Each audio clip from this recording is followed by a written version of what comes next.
Thanks for being with us here on In Focus Kentucky today as we talk more about the vetoed House Bill 358 with its sponsor, State Representative James Tipton. Here's the rest of our conversation. The topic of pensions is front and center in our the Commonwealth. Viewers, they always want to see more discussion on that, but looking forward to 2020 in regards to higher education, are there any additional items that you'd like to look into addressing in the next General Assembly session? Well, I think going forward, of course, we know that revenue is tight.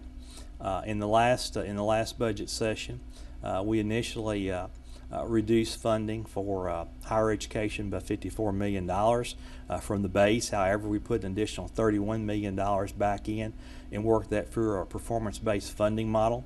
I believe it was 2017 we passed that legislation that would set up our funding based on performance standards and the success of the universities and colleges on meeting those standards.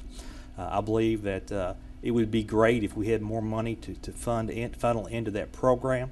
I suspect that our key issue in funding higher education and funding all of our entities is going to be how we're going to come up with the funds to do it.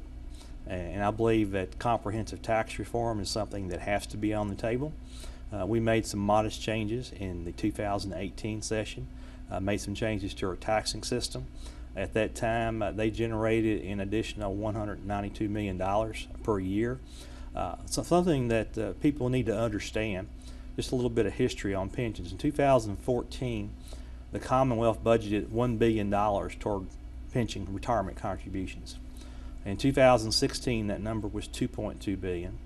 In 2018, that number was $3.3 billion. Currently, 15% of our entire general fund budget goes to our pension retirement contributions for our public employees. Going into 2020, that number could approach $4 billion. We have many costs are going up. It is a tremendous challenge, and we have to. Every other issue that we deal with in funding has to tie back to the pensions, how we meet that obligation. We also another initiative that I have worked on is tax expenditures. Many people may not be familiar with that term. Sometimes you have an exemption on sales tax on your food at the grocery store, an exemption on your prescription medicine. We have tax credits that many businesses get to incentivize them. They total about $10 billion a year of items that could be in our general fund in tax, but for one reason or another in time, we have exempted that. I served on a task force last year to look at this issue. I introduced House Bill 292 this year that would actually set up a tax expenditure oversight board that would function much like our public pension oversight board, with the goal of that to actually sit down and examine all of these tax expenditures and make the decision and make the recommendation to the legislature.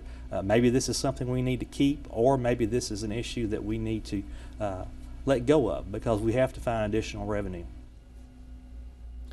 Thanks again to State Representative Tipton for joining us for that conversation. Governor Matt Bevin says he believes that a new pension bill can be passed in a one-day special session, and the Legislative Research Commission estimates a special session costs about $66,000 per day. If you missed any of today's program, you can rewatch it from the beginning right now just by visiting SpectrumInFocus.com, and while you are there, you can also catch up on past episodes of In Focus as well. Also, follow me on social media to stay in the know on the latest news and In Focus Kentucky updates all week long. Until next time, have a great week.